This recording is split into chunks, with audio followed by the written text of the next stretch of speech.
नमस्ते दोस्तों। हम दिल्ली के रहने वाले थे। हमारे छोटे से गांव में से हम आए थे शहर में। मेरे पापा एक महान संगीतकार थे। मेरे पापा की 5 बेटियां थीं। 3 बेटियों की शादी तो उन्होंने अच्छे घर में कर दी थी।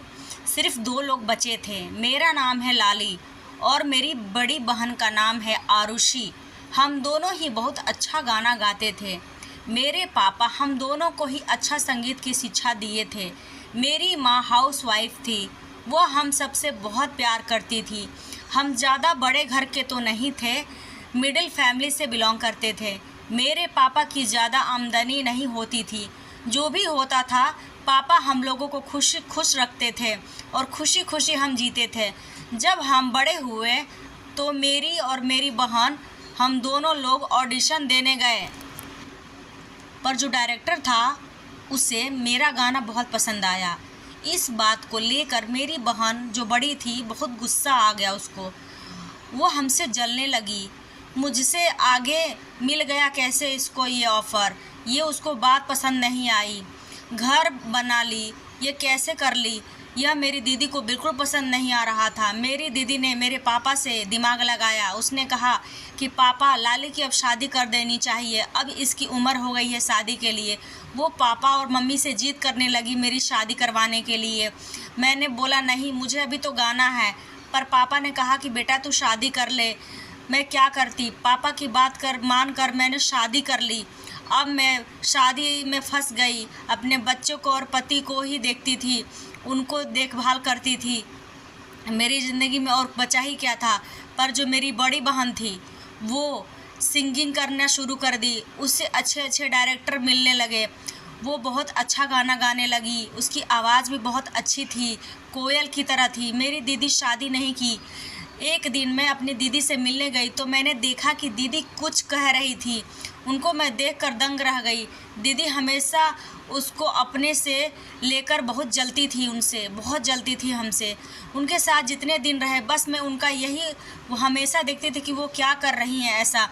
मैंने दीदी से बोला कि मुझे भी काम करना है। दीदी बोली कि कितने पैसे चाहिए, मैं तुम्हें दे दूँगी। मैंने कहा पैसे नहीं चाहिए, मुझे काम चाहिए। पर दीदी ने कहा कि नहीं, तुम क्या करोगी काम करके, तुम्हारे बच्चे हैं, उनको पालो पोसो, उनको बड़ा करो।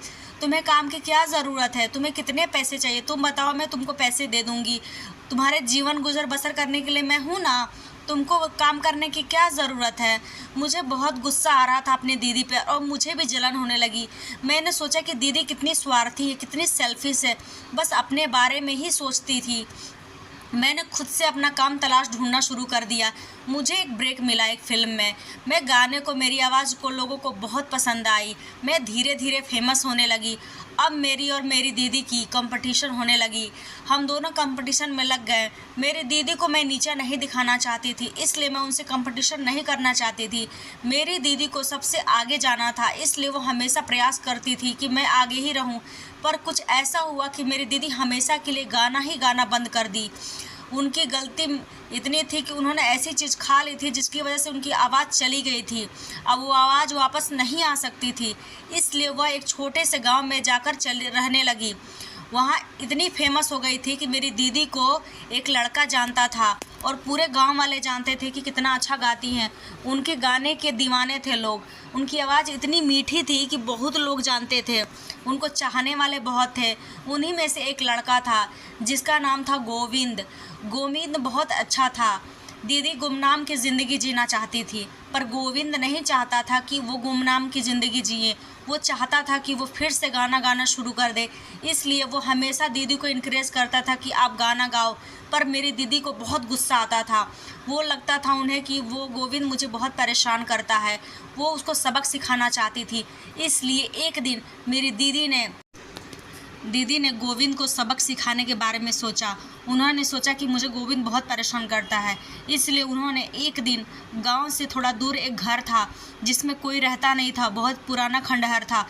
वहीं पर गोविंद को बुलाई और बोली कि मैं तुम्हें गाना सुनाऊंगी, तुम मुझसे मिलने आ जाओ यहाँ पे।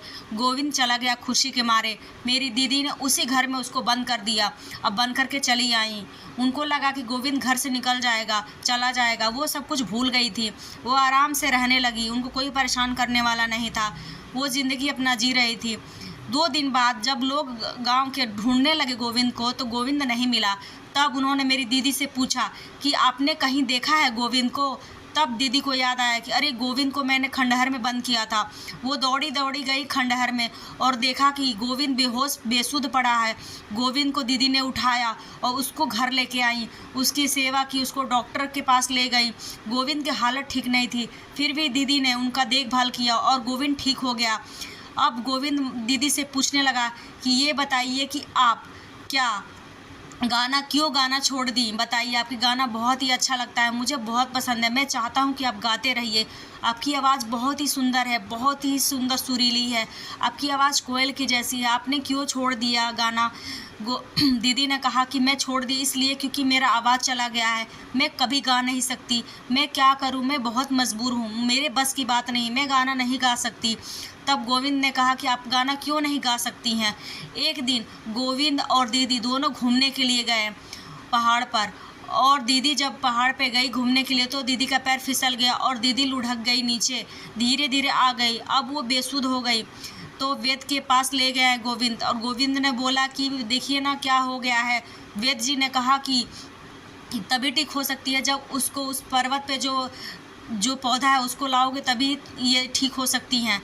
तब गोविंद गया और उस पौधे को लेके आया, कैसे भी लेके आया, बहुत परेशानी से लेके आया, पर लेके आया। और दीदी को जब पीस के पियाया तो दीदी बिल्कुल ठीक हो गई, उनकी आवाज़ बिल्कुल वापस आ गई थी। पर गोविंद की हालत ठीक नहीं थी, उनकी हालत बहुत ही ख़राब थी। इसीलिए दीदी ने गोविंद को अपने साथ ही लेके दिल्ली आ गई और रहने लगी और गोविंद की देखभाल करने लगी। धीरे धीरे गोविंद उनके साथ हर जगह जाता, पर लोग जो थे उनको बहुत ही बातें बनाते थे गोविंद को और दीदी को लेकर। दीदी को कोई परवाह नहीं होती थी, पर गोविंद के सामने एक दिन एक आदमी ने बोल दिया कि लड़की के कमाई पर पल रहा है। गोविंद घर छोड़कर गांव चला गया, पर दीदी को ये बात पता नहीं थी। दीदी हर जगह खोज रही थी पर मिला नहीं गोविंद। दीदी बहुत परेशान हो गई, फिर भी करती क्या, वो भी गांव चली गई। जब वो गांव जा रही थी तो उसने देखा कि जिस खंडहर में उसने बंद किया था उसी खंडहर में गोविंद बैठकर सोच रहा है कि मैं क्या करूं। जब मैं गोविंद के पास गई तो गोविंद ने कहा कि आप यहाँ क्यों आई हैं, हम छोटे आदमी के साथ क्या करने आई हैं? पर मेरी दीदी ने कहा कि मैं तुमसे प्यार करती हूँ और मैं तुमसे शादी करना चाहती हूँ, क्या तुम मुझसे शादी करोगे गोविंद? गोविंद ने कहा कि मैं छोटा और अब बड़ा, आप दोनों कैसे शादी कर सकते हैं? दीदी ने कहा कि कोई बात नहीं, मैं आपसे प्यार करती हूँ और मेरे लिए आप बहुत बड़े इंसान हैं, इसलिए मैं आपसे शादी करूँगी। गोविंद और मेरी दीदी ने शादी कर लिया। अब मेरी दीदी के एक बच्चा है और मेरी दीदी बहुत खुश है। अगर आपको कहानी अच्छी लगी है तो मेरे चैनल को सब्सक्राइब करें, लाइक करें, शेयर करें।